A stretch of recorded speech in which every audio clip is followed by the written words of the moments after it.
ஒரு பெரிய வணக்கம் மக்களே. Welcome back my channel. நல்லா ரொம்ப நாள் கழிச்சு வரேன்னு பார்க்குறீங்களா? இன்னையோட செமஸ்டரே ஃபினிஷுங்க. அதனால் காலையில் எங்கள் அப்பா வந்து வயலுக்கு தண்ணி பாய்ச்சிட்டு கொஞ்சம் பில்லு எடுத்துன்னு வரானாரு. சரின்னு சொல்லிட்டு நானும் போய் பில்லுலாம் அறுத்துட்டு வரேன். திரும்பி சத்தம் இது என்ன இது? எங்கு சூப்பர் வேலை பாருங்க கைஸ். நடக்கிறவரோட அடக்காத கூத்துக்காரா.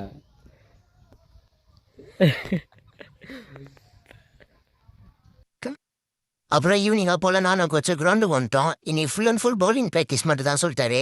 அதனால் நானும் சரின்னு சொல்லிட்டு பவுலிங்காக போட்டு நின்னேன். இதுக்கப்புறம் வீடியோலாம் ரெகுலராக வந்துடும். கோச் ஏன்டா கத்துறான்னு போயிடுங்களா? கொஞ்சம் இல்லீகல் பம்ஸ் எல்லாம் போட்டு ஃபன் பண்ணியிருந்தோம். அப்புறமேட்டு ப்ராக்டிஸ்லாம் முடிச்சுட்டு ஸ்ட்ரைட்டாக ஃபீல்டு வந்துட்டேன். நிறைய பேர் பார்த்தீங்கன்னா ஃபாலோ பண்ணாமல் பார்க்குறீங்க, அதனால் ஃபாலோ பண்ணிடுங்க. நம்மக்கிட்ட இப்போ அப்பா லேப்டாப் இருக்குது. இதுக்கப்புறம் வீடியோ எடிட் பண்ணுறதுக்காக என் அண்ணன் கொடுத்துருந்தான். சரி, பாய் மக்களே.